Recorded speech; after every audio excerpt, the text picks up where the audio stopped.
उत्तराखंड राज्य अब किशोर हो चला है क्योंकि राज्य अपना 21वां स्थापना दिवस मना चुका है। लेकिन इस 21 सालों में राज्य के पास उपलब्धियों के अलावा एक चिंता का विषय ऐसा है जिसे अगर जल्द ही दूर ना किया गया तो आने वाले समय में राज्य का हर व्यक्ति सरकारों को कोसता नजर आएगा।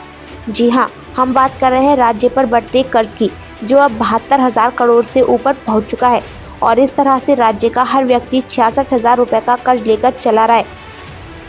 उत्तराखंड राज्य में कर्ज का बढ़ता पहाड़ किसी विकास की योजनाओं पर खर्च वाले बजट से नहीं बाधा रहा, बल्कि राज्य के विधायकों के वेतन भत्तों पर उनके अतिरिक्त खर्च पर हो रहे बजट से राज्य में कर्ज का पहाड़ बढ़ने लगा।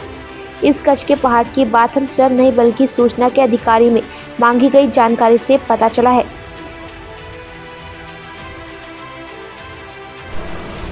उत्तराखंड के विधायकों की वेतन भत्तों पर खर्च की सूचना हमने विधानसभा सचिवालय से मांगी ताकि पता चले कि ये जो है जनता की गाढ़ी कमाई में से कितना हिस्सा जो है विधायकों की वेतन और भत्तों पर खर्च हो रहा है। तो पता ये चला कि उन्होंने जो सूचना उपलब्ध कराई, वहाँ के लोक सूचना अधिकारी हैं हेमचंद पंत जी, उप सचिव लेखा भी हैं। तो पता ये चला कि जो अब तक 21 वर्ष में नवंबर 2021 से 21 वर्षों में जो 96 करोड़ 42 लाख 39,105 रुपए खर्च हो चुके हैं वेतन और भत्तों पे, जिसमें 13 करोड़ 43 लाख 45,875 रुपए का वेतन उन्हें भुगतान कर दिया गया है और 82 करोड़ 98 लाख 93,230 रुपए का भत्तों का उन्हें भुगतान किया गया है। और वर्षवार जब हम देखते हैं तो ये लगातार बढ़ता चला जा रहा है, जहां 2001 में ये 5,36,568 रुपए था केवल, 2001-2 में बढ़कर 26,17,743 हो गया और 2018-19 में सर्वाधिक जो है वो 16 करोड़ 86,74,178 पहुंच गया। 19-20 में 14 करोड़ 26,16,400 हो गया और 20-21 जो कोरोना वर्ष था उसमें 14 करोड़ 45,71,000 रुपए का भुगतान कर दिया गया और 21-22 में नवंबर 2021 तक 10 करोड़ 10,09,267 रुपए के वेतन भुगतों का भुगतान किया गया। उत्तराखंड में बढ़ते कर्ज पर पक्ष और विपक्ष एक दूसरे पर आरोप प्रत्यारोप लगा रहे हैं, जिसमें कांग्रेस का आरोप है कि सरकार को राजस्व बढ़ाने की दिशा में काम करना चाहिए था, लेकिन सरकारें ऐसा करने में नाकाम रही। कांग्रेस का सुझाव है कि राज्य की सत्तासीन भाजपा को सभी दलों के साथ मिलकर इस समस्या का हल निकाल लेना चाहिए, जबकि भाजपा नेता अपनी सरकार की तारीफ करते हुए कहते हैं कि उनकी सरकार इस दिशा में काम कर रही है। महंगाई चरम पे है तो क्या, प्रधानमंत्री तो बन चुके नरेंद्र मोदी। महंगाई चरम पे तो क्या, पुष्कर सिंह धामी मुख्यमंत्री बन गए हैं।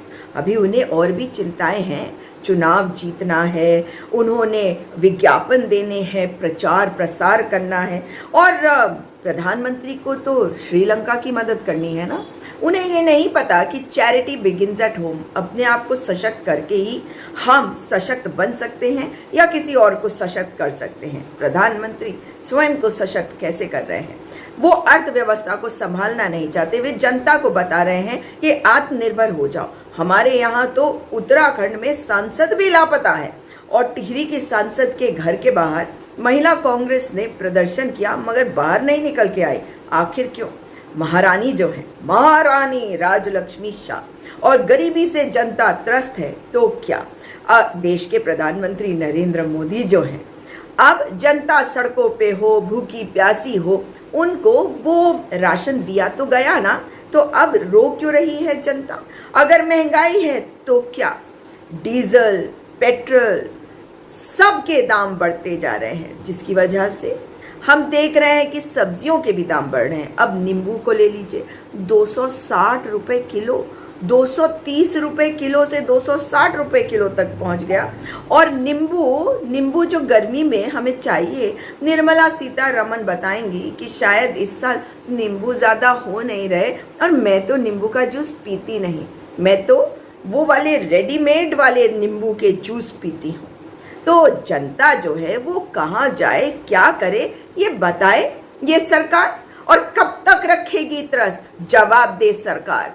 ना गैस सिलेंडर खरीद सकते हैं, ना सब्जियां ही ठीक प्रकार से खरीद सकते हैं। आखिर देश को गर्त में ले जाने में, अपना नाम इतिहास में दर्ज कराने को व्याकुल है प्रधानमंत्री नरेंद्र मोदी। याद रखा जाएगा, सब याद रखा जाएगा। देखिए, ये जो कर्ज की स्थिति है, इसके समाधान के लिए सरकार बहुत गंभीरता से काम कर रही है। सरकार एक और जो हमारे आय के स्रोत हैं उनको बढ़ाने पर विशेष ध्यान दिया जा रहा है, और दूसरी ओर जो हमारे खर्चे हैं उनको कम करने की ओर भी प्रयास किए जा रहे हैं। पिछले वर्षों में निस्संदेह कतिपय कारणों से कर्ज में वृद्धि हुई है, लेकिन वर्तमान सरकार इसके निपटाने के लिए पूरी तरह से गंभीर है। ये हाल तब है जब उत्तराखंड पर 72,000 करोड़ के लगभग का कर्ज है, और अगर यही हालत रही तो अगले 3 सालों में उत्तराखंड पर 1 लाख करोड़ रुपए के पास कर्ज पहुंच जाएगा। उत्तराखंड की हालत यह है कि उत्तराखंड में वेतन और पेंशन पर सबसे ज़्यादा बजट का हिस्सा जाता है। राज्य सरकार का टोटल राजस्व वह यानी कुल बजट का 50% वेतन और पेंशन पर खर्च हो जाता है।